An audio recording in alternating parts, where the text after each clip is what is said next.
الحمد لله الذي فضل الشهور على بعض والأيام على بعض والأزمنة على بعض، وأشهد أن لا إله إلا الله وحده لا شريك له الملك المنان، وأشهد أن سيدنا محمدًا عبده ورسوله صلوات الله وسلامه عليه وعلى آله وأصحابه الغر الميامين.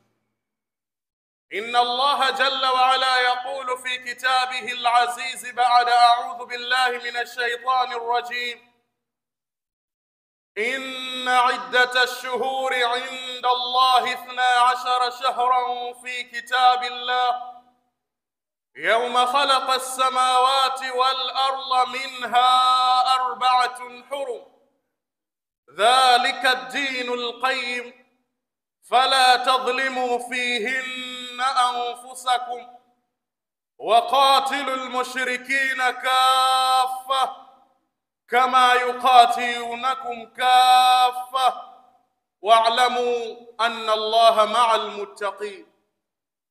وقال أيضا: وليال عشر.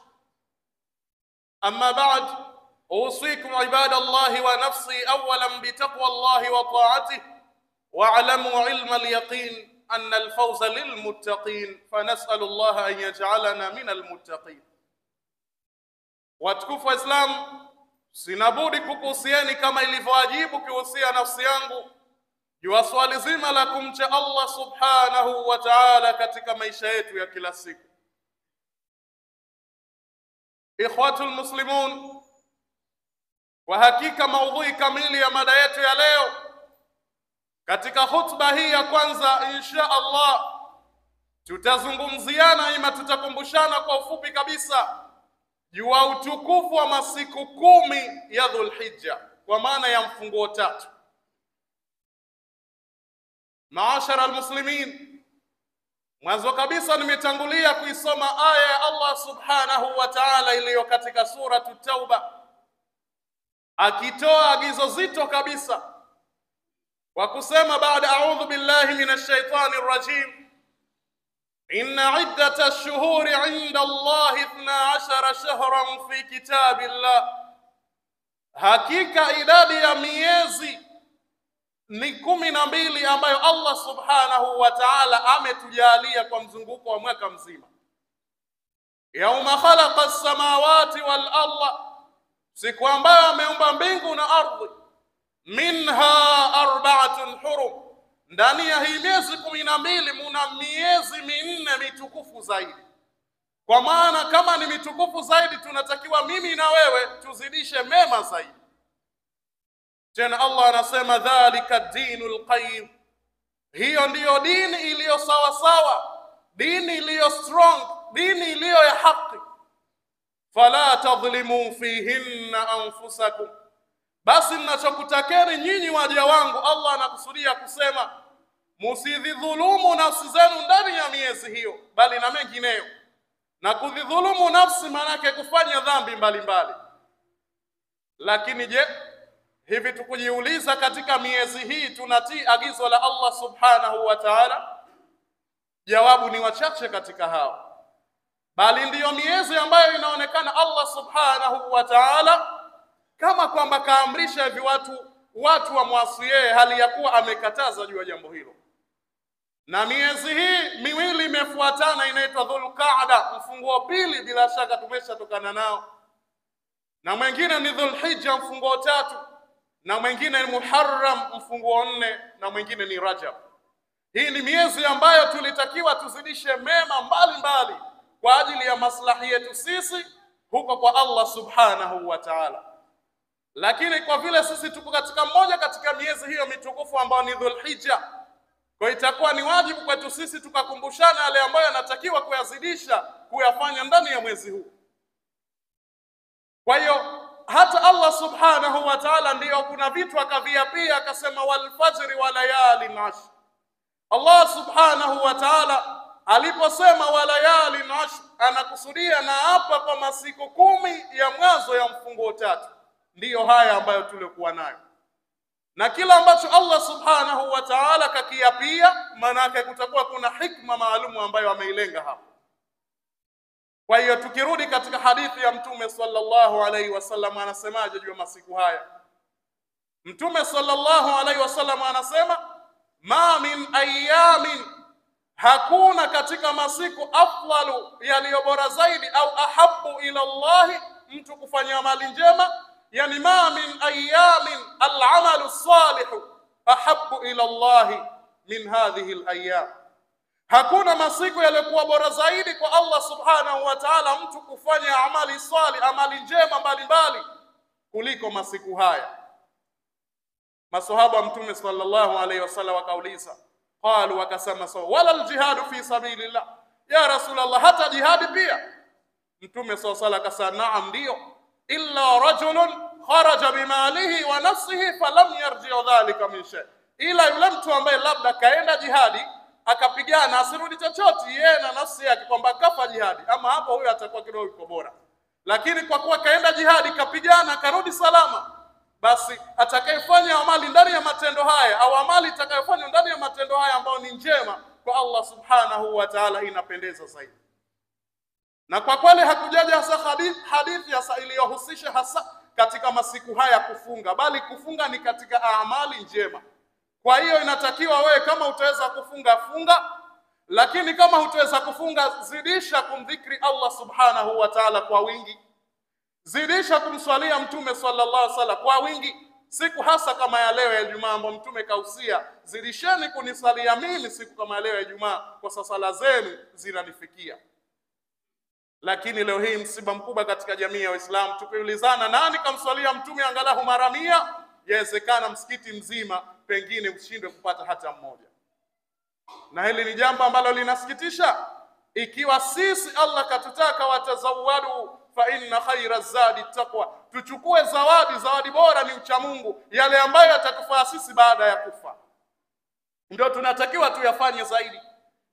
Kwa ikiwa kama alikuwa umeghafilika, kuanzia leo zidisha kusoma Qur'an kwa ajili ya kutaka radhi za Allah subhanahu wa ta'ala. Zidisha kutoa sadaka kwa kadri ya uwezo wako alivyokujalia Allah.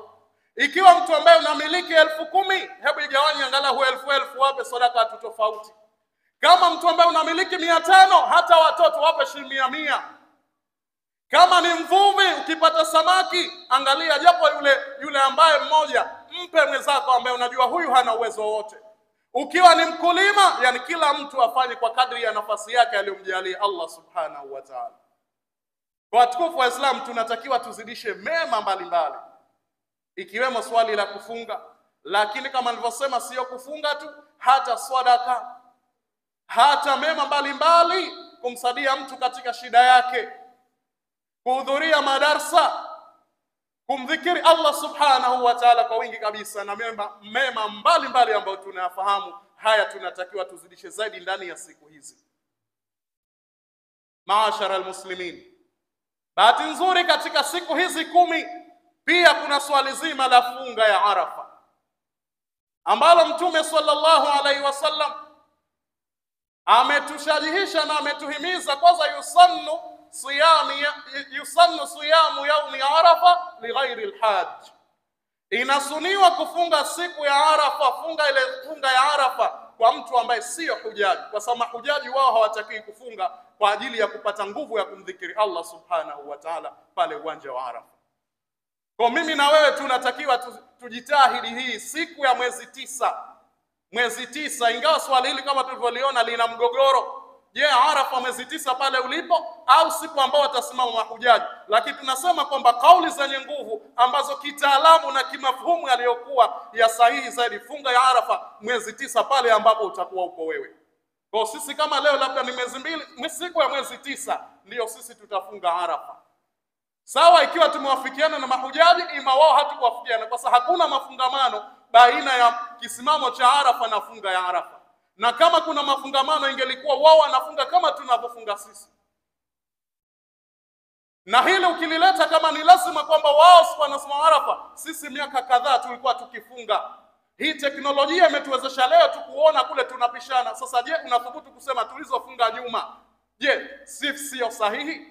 Na je, hizi bila shaka tulikuwa hatutofautiani? Kwa bila shaka tulikuwa tunatofautiana, lakini tutafuata mwezi 9 zaidi pale ambapo nchi ambayo sisi mwezi unavyotupeleka sisi.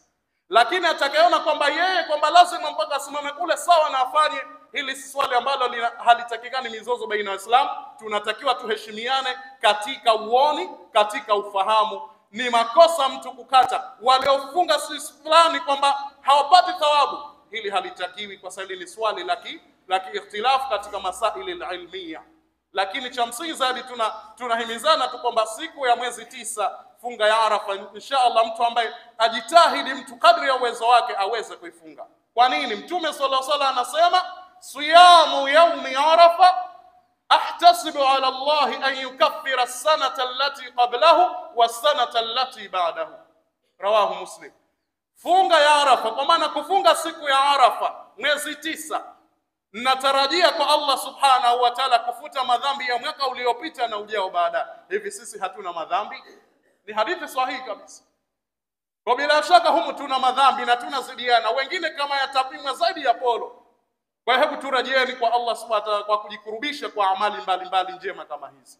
Kwa tujitahidi, si ungwana wala si uhodari kumuona mtu mzima pengine anakula jehara mbele za watu. Hata kama hukufunga basi kajifiche, usile mbele za watu, kwa sababu itakuwa inaonyesha kwamba we hata ile heshima au mwezi huna. Kwa watukufu wa Islam, tujitahidi tufanye mema mbalimbali katika masiku haya kama nilivyotangulia kusema, lakini pia tusikose funga ya Arafa, huku tukifunga kwa ajili ya Allah, na inshallah Allah atatusamehe madhambi yetu ya mwaka uliopita na hayo yajayo baadaye kama ilivyotangulia hadithi. Ya Rabbi, ziingize na saa hizi kwenye nyoyo zetu na uturuzuku kuzifanyia kazi kivitendo kabisa. Wallahu tabaraka wa ta'ala yaqul wa biqawlihi yahtadil muhtadun فإذا قرئ القرآن فاستمعوا له وأنصتوا لعلكم ترحمون. وقال عز من قائل عليم فإذا قرأت القرآن فاستعذ بالله من الشيطان الرجيم. أعوذ بالله من الشيطان الرجيم. وفي ذلك فليتنافس المتنافسون. بارك الله لي ولكم بالقرآن العظيم ونفعني وإياكم بالآيات والذكر الحكيم. أقول قولي هذا واستغفر الله العظيم لي ولكم فاستغفروه يا فوز المستغفرين ويا نجاة التائبين. ادعوا الله وأنتم موقنون بالإجابة.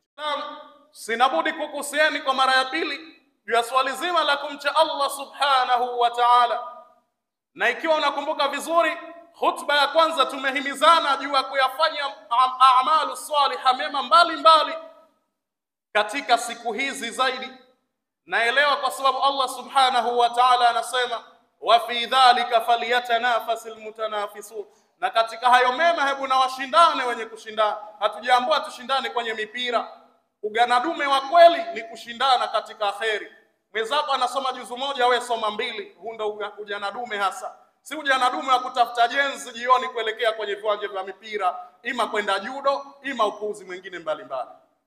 Lakini vile vile tukumbuke Allah subhanahu wa ta'ala ametuelekeza kwamba fastabiqul khairat, pia shindana neni katika ya kheri. Maashara almuslimin, katika khutba ya pili, kwa vile hapo mbele kuna sunna adhimu pia ambayo tumehimizwa na tumesisitizwa kuifanya, sunna zima, swali zima la kudhahi. Na nini maana hasa ya talhiya ima kulahi? Wanafiqhi wanatoa taarif, definition kwa kusema kulahi hiya ma yudhakka taqarruban ila Allah fi ayami an-nahri bi shara'it makhsusa. Tukisema kulahi ni mnyama ambaye anachinjwa katika siku zile za kuchinja maalumu kwa lengo la kujikurubisha kwa Allah kwa kuzingatia masharti yake. Kwa hiyo mwanzo kabisa nimetangulia aya Allah subhanahu wa ta'ala iliyosema fasalli li rabbika wanhar, akielekezwa mtume basi swali kwa ajili ya Mola wako na kisha uchinje. Ilikuwa maana yake aswali salatul Eid, na hii ilikuja kwa sababu siku ile Eid mtume alifiliwa na mtoto wake, ikahuzuni kubwa, lakini pamoja na tukio lile la kufiliwa na mtoto wake anaambiwa sali kisha uchinje. maana kutekeleza ibada ya kuchinja, na hapa ndo panapoonyesha uzito wa swali zima la kuchinja. Kwa watukufu wa Islam, tunatakiwa sisi tuchinje tena kwa ajili ya Allah katika idi hii Eidul Adha iliyoitwa. Lakini vile vile kuonyesha dalili ya hili, Mtume sallallahu alaihi wasallam katika hadithi sahihi anasema, aliyoipokea Anas bin Malik, Mtume sallallahu an-nabiy sallallahu alaihi wasallam bikabshayn amlahayn aqranayn dhabahahuma biyadihi wa samma wa kabbara wa wala rijlahu fi sifahiha, rawahu Muslim. Katika hadithi sahihi Mtume sallallahu inathibitishwa kwamba aliwahi kulahi kondoo wawili, amlahaini weupe wawili, lakini aqranaini wenye pembe wawili, dhabahahuma biyadihi, kawachinja kwa mkono wake, tena wasamma, akasema bismillah inapochinja, ambao ni sunna kwa ambaye atakuwa anachinja hata kama si kwa mnyama wa udhiya kusema bismillah, wakabbara, na katoa takbira ile ya Idi. Kwa hiyo kwa wale ambao wanatarajia kuchinja wakasema bismillah wakati unamchinja mnyama yule na unatoa ile takbira ya Idi. Hii ndivyo alivyokuwa Mtume sallallahu alaihi wasallam. Lakini wa walla rijlahu fi sifahiha, tena Mtume wakati anamchinja yule mnyama aliweka mguu wake kwenye shingo yake ili kumdhibiti, ili asije akafanya tabu pale. Kwa hiyo ni sunna ikiwa utaweza, na mnyama yule sunna hasa utamlaza kwa, utamuelekeza kibla, ni sunna kwa ubavu wake wa kushoto, ili iwe rahisi kuchinja na mguu mmoja, ikiwa ima wa kulia ukiwa umemdhibiti pale, ikiwa itawezekana hivyo, hilo ni zuri. Mtume sallallahu alaihi wasallam ndivyo alivyotuelekeza.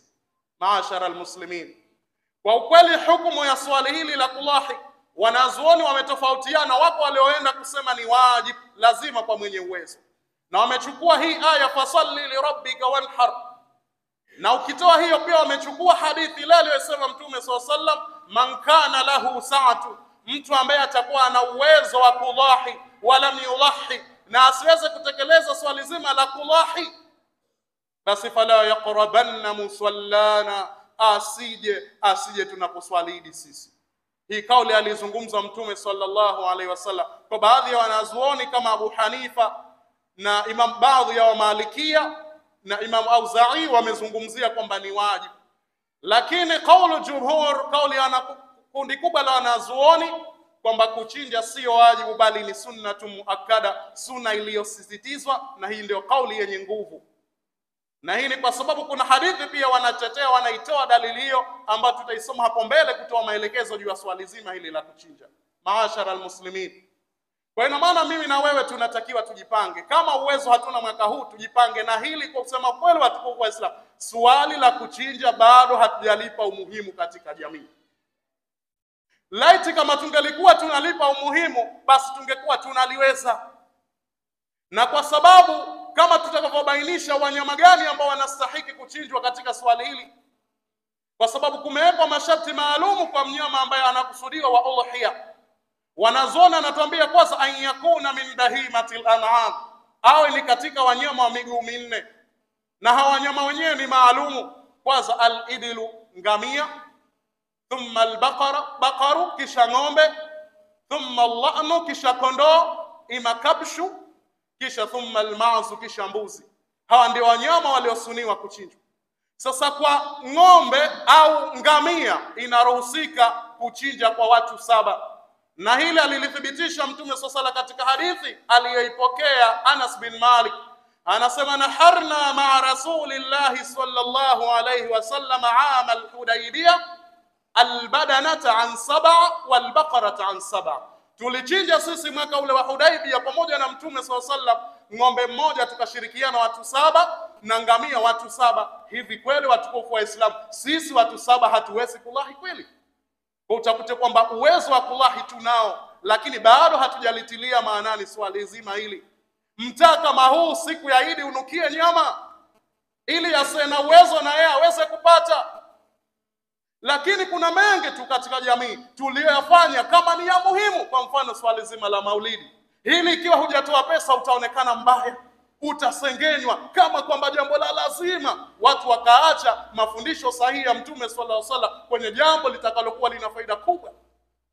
Na hili tunalisemea kwa sababu wengine wakiambiwa hivi huwa wananuna, lakini sikoti haki inapotajwa inachowajibu kwa kweli kuifuata.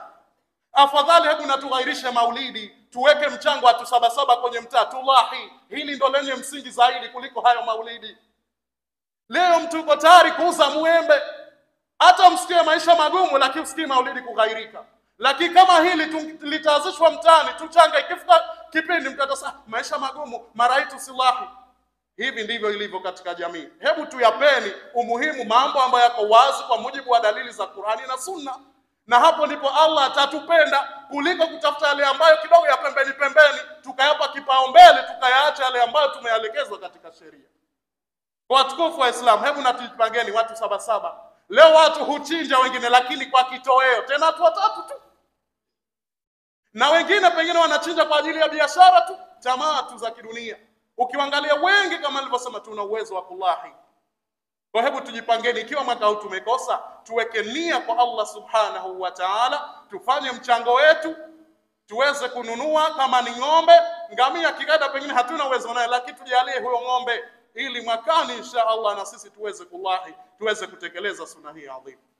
Ama kwa kondoo na mbuzi, hawa ni mtu mmoja mmoja tu.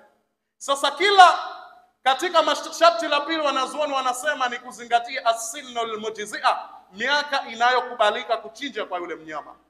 Kwa ngamia ni kuanzia miaka 5 kuingia 6, asishuke hapo. Lakini kwa ng'ombe ni miaka 2 kuingia 3. Ama kwa mbuzi na kondoo ni mwaka 1 kuingia wa 2. Kwa pia uzingatie umri wa yule mnyama ambaye unatakiwa uweze kumchinja ili ihesabike kuwa ni tadhhiya. Maashara almuslimin, na inasuniwa vile vile kama tulivyoambiwa kwamba katika hadithi Mtume SAW anasema idha dakhalat al-ashru wa arada ahadukum an yudhiya fala yamassa min sha'rihi wa basharihi shay'a. Mtume SAW anasema yatakapoingia haya masiku 10 ya Dhulhijja na akakusudia mmoja wenu kuja kulahi, basi hatakiwi kuondosha chochote kwenye mwili wake. Kwa hiyo kama ni ndevu hatakiwi, kama ni kucha pia nazoni wamesema hata kama zile nywele tujaleza za kwapa hataki kuondosha mpaka atekeleze kulahi. Na hiyo anasema kwa hikma maalumu, kwa hikma ya itkum minan niran. Baadhi ya wanazuoni wamekwenda zaidi na zaidi kueleza hikma zake. Lakini ukiliangalia hili kwenda ikaa kwa dalili tu unaipata kwamba watakaollahi ni wachache. Kwa hii ndiyo sunna. Yawezekana mmoja wetu yupo alikuwa hajui, sio tatizo, lakini hili tunatakiwa hivyo. Kwa anatarajia kulahi akiingia masiku haya hataki kwanza kuondosha chochote katika mwili wake wala ngozi yake. Tunamaanisha sio kwamba asioge, maana yake labda kukata kucha inatakiwa mpaka aweze kutekeleza swali lile. Maashara almuslimin, swali hili la kulahi linaanza sa wakati wake baada ya swalatul Eid. Na ndio maana Eid hii inasuniwa zaidi iswaliwe mapema. Ikifika muda wake isaliwe, kwa sababu baadaye tofauti na Eid al-Fitr. Eid al-Fitr huwa inachelewa kwa sababu gawaji wa zakatul fitri kabla. Kwa hiyo Mtume SAW anasema man dhabaha qabla as-salati fa inna ma dhabaha li nafsi. Yeyote ambaye kachinja kabla ya swala ya Eid, huyo kajichinjia mwenyewe, itakuwa ni kama sadaka tu. Wa man dhabaha ba'da as-salati, na mwenye kuchinja baada ya swala ya Eid, basi Mtume anasema faqad tamma nusukuhu, huyo imetimia ile ibada yake ya kichinjwa. Wa qad aswaba sunnatal muslimin, na kaipata ile sunna za mwenendo wa Waislamu. Kwa hiyo ambao ni wasia maalum kwa ambao tunachinja, tujue kuchinja ni baada ya swala. Na inasuniwa hasa kama watu wanaoswali Eid kwenye musalla, tukisema musalla sehemu iliyoandaliwa maalum kwa kuswali Eid, pengine labda nje ya mtaa, inasuniwa hasa wachinje pale. Na inapendekezwa hasa kama imamu yumo katika hawa wachinjaji, atangulie yeye kuchinja. Na hili limethibiti kwa hadithi, na ndo wanazoona sasa ndio sehemu bora hasa. Ikiwa hutoweza hapo, unaweza ukachinja popote, iwe nyumbani, iwe msituni, iwe popote. Mtume SAW katika hadithi anasema, sahaba mmoja anasema kana Rasulullah SAW yadhbahu wa yanharu bil musalla, alikuwa akichinja pale pale kwenye sehemu ambayo inaitwa musalla, sehemu ambayo imeandaliwa kwa ajili ya kusaliwa Eid, kiwanja maalum. Kwa hili tulielewe, kwa wale ambao wanaswali Eid nje, kama kuna wanatarajia kulahi ni sunna, ni aula, si lazima, lakini kama itawezekana ndiyo sunna zaidi. Maashara almuslimin, na wakati huu wa kuchinja unaanza muda huo unamalizika mpaka siku ya mwisho miongoni mwa siku za tashrik, yani mwezi 13 ndiyo mwisho. Kwa hiyo maana kumbe swali hili lina wasaa tofauti na zakatul fitri. Kwa ikiwa hukujaliwa uwezo wa siku ile, pengine mnyama kachelewa, umempata pengine mwezi 11, 12, basi bado wajibu wa kuchinja, ima sunna ya kuchinja muda unao, chinja kwa ajili ya Allah subhanahu wa ta'ala, kwa sababu muda unaisha mwezi 13, mwisho wa siku za tashriki. Kwa hili tumeona tutoe maelekezo, kwa sababu kama tulivyotangulia kusema kwamba ibada zetu ili Allah subhanahu wa ta'ala azikubali lazima zipitie vigezo maalumu, na ndio maana anazoona kuna masharti, kuna nguzo na kuna kadha wa kadha, ili kuweza kufikia katika msingi uliokuwa bora. Maashara almuslimin, lakini vile vile inasuniwa kwa nyama hii ukishachinja uigawe sehemu 3. Sehemu moja itakuwa ni yako wewe, na sehemu nyingine ya wale ambao muhtajin, tunaita watu ambao wahitaji, mafukara na maskini, na sehemu moja inawezekana kwa marafiki zako. Na kama katika hao marafiki kuna wema, basi ni vizuri zaidi ambao hasa wale ukiwajua ambao wana shida nao vile vile kuwapatia sadaka ile. Maashara almuslimin, lakini vile vile tunaambiwa haijuzu katika nyama ya udhiya bai'u shay'i, kuuza kitu. Kosa ambalo linafanyika, mtu anafanya udhiya lakini utumbo anauza, hili litapunguza ujira wako. Na wanafiqhi wanasema kila kitu ambacho mtu kafanya kwa kujikurubisha kwa Allah, tena hatakiwi hicho auze, kwa sababu kaamua kwa ajili ya Allah. Kwa hiyo kama ni utumbo, kama ni nani, yote dhamiria kwa ni sadaka. Isio unafanya swali zima la udhiya ikisha umepiga plani utumbo unauza.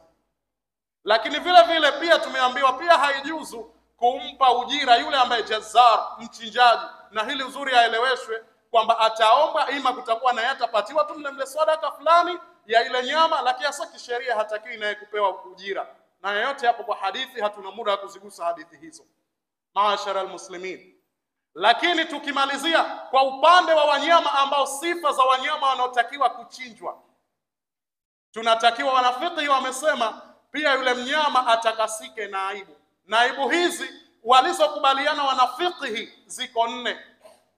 Wapo walioziganya, kuna aibu ambazo turaddu biha udhiyatak, atarejeshwa udhiya wako kwamba haitosii kumchinja mnyama huyo, na ziko aibu ambazo itakuwa ni karaha, na ziko ambazo la athara fiha, zitakuwa hazina athari yoyote. Sasa sisi tutazigusa hizo ambazo ni wajibu zitimie. Kwanza, mnyama huyo tunaambiwa alla yakuna maridatan maradan bayina, asije akawa ni mgonjwa maradhi ya was, kwa mtu akimtizama huyu anaumwa, pengine hata hiyo kuchinjwa yake mtihani, kwa sababu tumeambiwa lan tanalu albirra hatta tunfiqu mimma tuhibbun, hamtoipata pepo birra hapa pepo mpaka mtoe mnavyovipenda, na pepo ya Allah iko ghali, kwa lazima utoe kizuri. Kwa mnyama huyo asiwe mgonjwa, ugonjwa ambao uko wazi, yeyote akimtizama anajua huyu anauma. Lakini aibu nyingine ambayo natakiwa atakasike, alla takuna arja, asiwe anachechemea, pengine mguu umevunjika ndio unatarajia kufanya tadhiya, hili halitakiwi. Lakini vile sharti nyingine, alla yakuna awaraa, asije akawa chongo, uchongo ambao umezidi unaonekana bayana. Baadhi ya wanafiqh wamesema ikiwa umefichikana hakuna tatizo, lakini pia thawabu kiasi fulani zitashuka, lakini ina maana mnyama anatakiwa awe safi. Lakini vile vile alla takuna hazilatan, asiwe amekonda kupita kiasi. Kwa haya ni masharti muhimu sana ya kuzingatia mnyama huyo. Ama swali la kutobolewa sikio au kata sikio, baadhi ya wanazuoni wameka hili katika aibu ya karaha, kwamba atapata thawabu, atafaa, lakini kwa namna fulani ule ujira kidogo utapungua. Ala kulli hal, watukufu wa Islamu, tuone kwamba swali la kulahi ni muhimu kwa ajili ya maslahi yetu. Na kwa sababu, kwa nini Mtume SAW ametaka tulahi au Allah mwenyewe? Kwa sababu Mtume SAW anasema inna fil jannati la ghurafan, eleweni ndani ya pepo kuna maghorofa, yura dhahiruha min butuniha wa butunuha min dhuhuriha, ndani ya pepo kuna maghorofa, ukiwa nje unaona ndani na ndani unaona nje. Qalu, wakasema saba, liman hiya ya Rasulullah, ni nani? Watu wanahamu. Ingelikuwa kauli hii naizungumza mbele yenu, inawezekana hakuna atakayeuliza hivi. Labda niulize, jamani, mji wa Fukuchani kuna gawa pesa? Hapo mtu atakuuliza anagawa nani? Haraka haraka. Kwa hiyo Mtume sasa akasema liman atyabal kalama, kwa mtu ambaye anayafanya vizuri maneno yake, hana maneno ya kashfa, ya majungu, maneno machafu. Lakini wa atama taama, na akalisha tu vyakula. Kwa hiyo na swala kulisha vyakula linaingia hapa, kwa ni moja katika faida kubwa. Lakini kwa kumalizia haraka hadithi ya mwisho ambayo Mtume SAW amesema, yule mnyama ambaye unamlahi pale, kila tone likitoja kwenye ardhi unasamehewa dhambi zako kabla halijafika kwenye chini hapo. Na hadithi nyingine pia, siku ya kiyama mnyama yule atafanywa mkubwa, uletewe upite kwenye sirati. Sirati ni njia ambayo tunaambiwa katika hadithi mbalimbali iko kama unywele, itakuwa inayumbayumba baina ya shimo la moto. Sasa wewe utapita ghafla tu.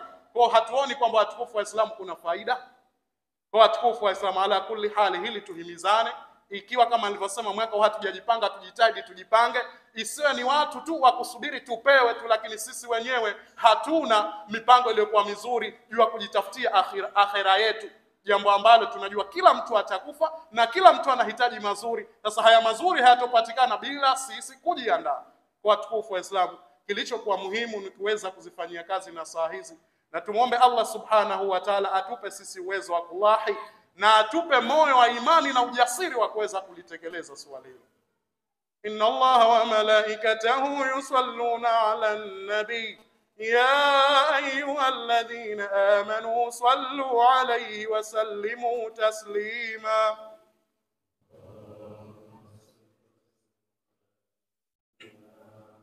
اللهم صل وسلم وبارك عليه. وارض اللهم عن أبي بكر الصديق التقي وعمر الفاروق النقي وعثمان ذي النورين الزكي وعلي الوفي الرضي وعن ستة الباقين. اللهم أصلح ولاة المسلمين في كل مكان ووفقهم إلى العدل وجنبهم الجور والظلم والفسوق والعصيان ما ظهر منها وما بطن، من بلدنا هذا خاصة ومن بلدان المسلمين مع القرى عامة، إنك على كل شيء قدير. اللهم اغفر للمؤمنين والمؤمنات والمسلمين والمسلمات الأحياء منهم والأموات. اللهم اجعلنا ممن يستمعون القول فيتبعون أحسنه. اللهم اجعلنا ممن يستمعون القول فيتبعون أحسنه. اللهم اجعلنا ممن يستمعون القول فيتبعون أحسنه. اللهم أبعد عنا كيد الكائدين ومكر الماكرين وسحر الساحرين وحسد الحاسدين وعين العائنين. ربنا آتنا في الدنيا حسنة وفي الآخرة حسنة وقنا عذاب النار.